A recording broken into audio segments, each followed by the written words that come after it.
好，特斯拉这间公司，我想一想后觉得真的是太可怕了。到底 Tesla Robotaxi 有什么稀奇？这不是就是 FSD 吗？大家都已经试用很久了，只是它没有那么简单。OK， 那大家应该都有看到，现在 Robotaxi 正式在美国上线哦，它就是在一个特定的区域来做测试，然后特斯拉的股价就开始爆冲。那我们今天就针对这点来讨论，到底为什么这个东西的出现，或者说它的表现，现在开始开放出来，会让市场造成这么大的震撼？它对比现在市面上的对手已经开始在进行这件事情多年的这些厂商来讲，它的差异在哪里？为什么它有一些非常大的优势？当这项服务真推广起来的时候，它对整个市场不只是计程车，不只是 Uber， 我觉得它的整个物流市场，那甚至是在进一步到它的通路市场，都会有超级大的冲击。今天影片我们就来讲这个部分。那当然我要先讲了，会开始想拍这一片，它的股价上涨是第一点。那刚好在你们都有看到前几支片，就是我们6月18号去特斯拉的首发交车会的时候，我有访问九妹，他有讲到他重仓特斯拉。重仓特斯拉，当然说他可能本身理财方面，身上就比较多钱。当听到说哦，你重仓特斯拉，可能手上有闲钱去用，那对你而言，重仓就是手上很多的现金去放。那后来他的影片里面其实有讲出来，他是抵押房子，这个又让我再去开始思考这个地方，你抵押房子，因为这个有时候就不只是手上的闲钱，他可能是赌上一个自己蛮重大的一个资产去做这件事情。当然，特斯拉在自动驾驶这个部分，我们自己有测试过，我们去北京的时候有做过，那我也跟大家说，我很惊艳它的整体的表现，但是我还没有时间坐下来去思考说，到底它自动驾驶对这间公司深远的影响是什么，然后再结合现在要上线的这个 Robotaxi， 那听到它重仓，然后可能抵押房子，然后赌上这么多东西，我就慢下来开始去停下去思考，到底他这样做的理由是什么？一定是有他看到什么我们可能没有想到的东西，然后我就越去想这两者的结合，然后越去想这个未来的发展，越觉得是非常的可怕，然后再去对照马斯克可能10几年前开始讲出来的东西，那到现在都有印证。那我们就先从市场上现在有的这几个比较大的公司、大的 player 开始。那这几个玩家当然包括 Uber、Waymo， 那还有先前通用汽车下面有一个 Cruise， 还有亚马逊自己也有一个东西叫做 Zoox。那目前真正有在营运，或者说市场上比较有认知度的，当然就是 Uber 还有 Waymo。那这个比较是专注在美国市场的地方。那现在特斯拉的 Robotaxi 开始加入市场，所以我们就刚好针对这3家 Uber、Waymo 还有特斯拉的 Robotaxi 来做分析，不管比较他们的成本啊，他们使用方式，他们使用的技术，那到底特斯拉在这里面有什么优势？那我们就现在讲 Uber， 那它的成本是目前最高的，因为非常大量的依赖人力，而且这个部分的成本还可能持续的增高，或随着这个基本薪资的提高啊，还有 Uber 真的实际的人数越来越多，有时候集结起来，它是一种社会责任的压力，已经很难去压力他们的薪水。然后加上你现在我们以客户的角度来说，我们付出的 Uber 的车费大约7、8成都是付给这个司机，那这个很合理，因为他是开车的人，他最辛苦嘛。那 Uber 作为这个平台配对平台来说呢，它就是抽大约2到3成左右。那所以这种情况下呢，它成本是非常高，因为整个服务的核心成本呢，就是在这个司机本人。那虽然车辆通常是这个司机自己拥有、租赁或者是可能挂在什么车行下面，但对 Uber 来说呢，它虽然不用去负担购车的成本，它是单纯用维护它的平台还有抽成的方式来赚钱。以客户付钱的这个角度看来，它的费用就会是这3者最高，而且未来这个差距还可能持续扩大。那这个部分应该非常好理解。好，那下一点我们来看 Waymo， 那它也是自动驾驶啊，为什么它的成本这么高？那以 Waymo 现在在美国的服务来讲，其实非常多的城市，你使用它的这个成本跟它的费率是跟 Uber 差不多高的。那为什么还是很多人愿意去使用它？非常多原因啦，有人是因为隐私，有人觉得说，其实没有司机更加安全，有人可能想要体验它的自动驾驶。所以在客户端看来，它目前的费用跟 Uber 其实没有差太多，但它其实本身的营运成本也不低，因为原因它的车子本身也不自己制造，它需要跟别人购买，还有它车上所要加装的这些感应器，所以自动驾驶所侦测路面啊、路况的这些感应器，它就要另外再客制化的去加装。那它并不是真的很量产化的产品啦。我们就以现在目前路面上的 Waymo 可能有大约1500辆数量来讲，它真的完全达不到这个量产可以降低成本的数字。早一点的预期是说，可能未来所有的自动驾驶这些车都需要依赖这些 LiDAR 雷达所有的感应器。那等未来所有的车子都要加装这些东西的时候，它会进入量产化，成本就会降低。那这个是本来可能10年前开始的预期，但是到10年后 LiDAR 的成本还是非常的高，然后加上另一个非常大宗的这个电动车跟自动驾驶的阵营，特斯拉基本上完全舍弃这一方面的自动驾驶感应器，所以也造成现在 Waymo 即使是无人驾驶不用依赖司机，但是它因为车子本身的成本啊，还有上面组件的成本，还有这些无人驾驶感应器的成本还是高在那里。同时刚有提到他们本身并不是一个制造车的厂商，那所以这些车的购买跟维修跟事后的这些服务保养都还是要依赖别人的厂商。那这中间的一些隐性成本，大家可能就表面上不太容易去看到。那下一部分来讲，特斯拉的 Robotaxi 它的成本跟优势其实是非常的明显。我们就讲刚刚上述的这几点。那首先他们所用的车就是自己目前已经在量产的车。那我们先排除掉他们先前前发布那个2人座的 Robotaxi 来讲，他们目前上路的就是他们现在已经在量产的 Model Y。那其实任何搭载 Hardware 4的特斯拉都可以直接当成 Robotaxi 来使用，所以像是 Model 3啊、Model Y、Model X、Model S， 甚至是 Cybertruck 都可以直接因为一个软体的更改就上路，变成无人驾驶的计程车。所以这个代表什么？这些所有的车辆的车型都已经是量产的产品，他们随时可以当计程车的同时，他们也随时卖这些车子给客户。那另一方面，他们全世界的工厂的建构已经非常的完善、非常的成熟嘛，所以这些生产的成本，对比我们刚讲了，可能 Waymo 有1500辆、2000辆，甚至我们讲它多一点，这组件生产到3400台，对比特斯拉这个100万辆的这种量来讲，它的成本差异还是非常的大。另外再讲到特斯拉完全是用视觉辨识，那它上面所使用的镜头，可能比手机旗舰机上面使用的镜头还要再稍微劣质一点哦，所以它基本上车子上只要装几颗这种不用非常高单价的镜头，然后再配合他们的自己的人工智能系统，就可以做到全部的自动驾驶。所以即使他们今天要现在再来开始量产他们的 Robotaxi 来讲的话，成本对比 Waymo 啊，还有其他现在 Amazon 在进行的这个 Zoox 来讲，都低了非常多。那更何况我刚提到嘛，现在的量产车只要有搭载 Hardware 4的，都可以直接变成 Robotaxi 来使用。那就是代表现在到目前，他们有可能近100万辆有搭载 Hardware 4的，已经在外面人家购买的这些特斯拉的车种，都可以直接作为 Robotaxi 来使用。那他们可能散布在美国各个角落啊，可能在乡下也有，城市也有。那瞬间如果他们愿意去加入这个车队的话，做简单的软体更新，他们就可以直接加入特斯拉的 Robotaxi 车队。那刚刚讲到非常低的成本嘛，对比 LiDAR 这些来讲，你会说，会不会现在 Robotaxi 才上路，它可能自动驾驶学习的时间啊成本又更高？其实没有，他们在过去10几年他们在卖车以来，不管是他们辅助驾驶或他们开始测试自动驾驶以来，其实他们的相机跟他们的电脑都已经长时间在收集这个数据。这也是为什么在 FSD 先前上线的时候，大家忙体验到说，开车起来的感受是这么的自然。所以过去10几年来了，他们就是分分秒秒都在学习这些数据。那对比像是 Waymo 或是现在其他 Amazon 或者其他才要上市加入这个竞争的厂商来说，可能也要真的等上市那一刻才开始收集数据来讲，特斯拉他们本身所拥有的这些自动驾驶的数据量都已经远远超越其他的厂商。那另外呢，在充电网络上面、能源网络上面，特斯拉又是拥有自己的超充网站，这个部分呢，也可以把它考量到他们能源上面的成本。所以这边分析的非常清楚，就是不管它不用人员的成本对比 Uber 来讲，还有它生产车子组件的成本对比 Waymo 来讲，还有它在补充能源上面成本，其实对于所有的厂商都是低了非常多。那只要你能以更低的成本去做到跟别人一样的事或更多的事的时候，你自然在市场上就有最大的优势。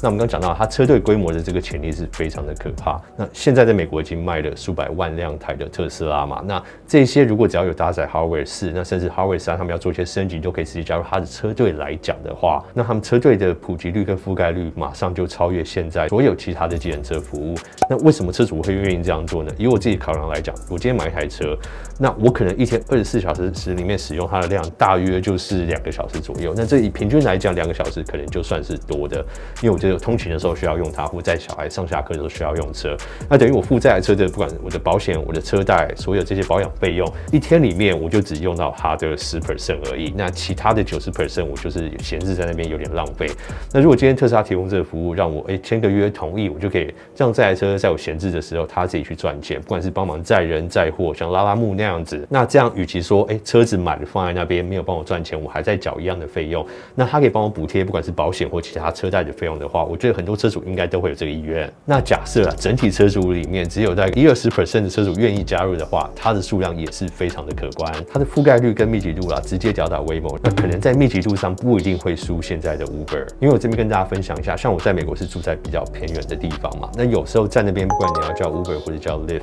它其实有一个没有那么方便的地方，就是你因为住的地方太偏远，附近不一定有这些 Uber 司机在附近跑。那我今天从这个点，我可能要坐到机场的时候，他可能司机还是要从偏近市区的地方叫过来，所以我中间等待的时间成本啊，还有因为这个距离所造成的成本，变成这趟车费会变得比较贵。但你特斯拉这种自动驾驶车队建造的方式的话，你要叫的这台特斯拉很有可能就是你邻居闲置在家中的第2台车，对不对？它可能就有1台特斯拉放在那里。那你今天要去机场，因为太偏远，你就不用再等到可能 Uber 司机从市区再开过来你这个偏远的地方，可能你邻居离你5分钟、10分钟就有一台特斯拉直接过来载你。那这样对比计程车或 Uber， 你可能要再多等的这个时间成本，那或者是费用成本，我觉得都会省上非常多。我们举例那有人可能会说，现在美国有一个这个政治风气不一定那么喜欢特斯拉什么等等，但我觉得市场是非常的现实啦。当你今天我叫一个计程车，我们现在在偏远的地方，我要到机场大约是$120左右。那如果今天特斯拉的这个服务，它的 Robot Taxi 可以让我大约$20到$50内就到机场的话，我觉得人是非常的现实啦，因为坐起来又舒服，然后它又是在特斯拉，同时它费用那么低，让你的车上也不用尴尬的，好像跟一个可能政治倾向跟你不一样的司机啊，或是可能有一点种族歧视的司机，你知道他有非常多的变数，这些情况下，你要坐在一个地方跟他聊天。那这样对比来讲的话，我觉得人非常现实，就是如果你今天有一个差不多好的服务，或是可能更好的服务，那你同时又以更便宜的价钱去得到它，那它又带来更多方便性的话，那选择性来讲啊，人都会往这个更方便、更便宜的服务走。那在那种情况下，你说它要取代 Uber 或是 Lyft 的话，可能就是一个非常瞬间的反转。那这边甚至也不用提到 Waymo， 因为它的覆盖率真的太小了。那下一点有人会提到的安全性上面的担忧，就是无人驾驶对比有人驾驶，会不会无人驾驶其实比较不安全？那我觉得这个算是一个非常大的误解啦，因为其实人开车很安全这一点是，可能你是一个开车非常安全的司机，但是你们不能代表路上每一个人，对不对？你有10年的开车经验，你开车非常安全，但是有人可能只有1年，有人可能只有2个月，那这路上的变数是非常多。那还要再加上其他，我们可能有人疲劳驾驶，有人精神状况不好，有人可能有路怒症，那这个变数非常多啦。那我们平常自己在叫 Uber 或计程车的时候，大家应该都有经验嘛，就是你在赌，因为到底今天这个司机是不是好相处啊，有没有礼貌啊，或是车上整不整洁，有时候你就是在赌一个未知数。那对比之下呢，其实自动驾驶这一点，它的安全性算是非常的平均。你说它可能目前还达不到超级安全老司机100%的这个程度，但是它可能可以达到99.5%。那这个99.5%可能对比现在路面上所有的这个在行车的人、在开车的人来讲，比大部分人都还要安全。那等于你不用靠运气嘛，到底我今天叫这个车是3年的老司机还是30年的老司机，到底他有没有路怒症，你就不用去赌这个，因为每一个自动驾驶它给你的反应跟情绪都是一模一样，它不会因为你或者因为他今天可能碰到一个比较奇怪的客人把这个气出在你身上。那这个特斯拉所有自动驾驶的数据都是共通的，那等于呢每一台车都拥有这个30年老司机的驾驶经验，那就随时那么多车在外面开，在学习的状况下，他分分秒秒都在对他自己的驾驶体验进步。今天在路上碰到一些3宝小状况，你也不用怕他摇下窗户去骂人，或是别人摇下窗户骂你，因为一看根本没人在开车，别人也没有办法生气。而且再更进一步来讲呢，如果今天路上所有行车的人都是自动驾驶，或者它比例占非常高的话，我觉得整体路上的安全一定是比现在提高非常多。因为你看现在路面上这些车祸，其实大部分都是人为造成，所以我觉得不管是从成本层面上面看来，或是它的安全层面上面看来，我觉得特斯拉的 Robot Taxi 都是非常有优势。那另外一点我要讲就是说，当然除了它可以取代 Uber 啊、计程车的这些产业，那光这产业就是一个非常非常巨大的市场。那光这个之外，它还有什么其他的发展，让我觉得哇，这个真的是太可怕了。那我们以美国看起来，我觉得它还有可能颠覆物流还有通路的市场。那我们就来看亚马逊来讲，它是美国现在目前最大的电商跟通路。那其实有一些实体的一些超市在外面。那在物流上面，其实它成本最大的地方就是在最后终端的这一点，就是你从你的仓库或是你的这个实体店面要送到客户手上的这一段，是他们交通成本最高的地方。但即使在这种情况下，现在其他美国现有的这些实体通路 ，Walmart 或者 Target 什么要跟 Amazon 去抗衡，都还没有办法。Walmart 他们也不是没有尝试过，但除了他们自己 e-commerce 这个网站的架构、这个体验上面比不上 Amazon 之外呢，他们在这个配送的速度上面、库存管理上面也是比不上 Amazon。这也是为什么他们尝试非常多年，最终在电商的领域还是没有办法跟亚马逊抗衡。即使他们在美国已经深入那么多点，已经布得这么广，那这个部分的成本刚好就是特斯拉可以过来解决的地方。它今天可以不只跟一家 Publix 合作，它可以跟 Walmart 可以跟 Target 来做这个部分的合作。那先前 Walmart 跟 Target 做不到的地方，或在这个管理上面没有那么优化的地方，其实特斯拉不管是他们自己的车队，或是用他们自己 AI 数据能力来帮这些厂商在优化他们仓储管理，那我觉得这个是一个正向的循环。当客户觉得说，我今天只要随手一点，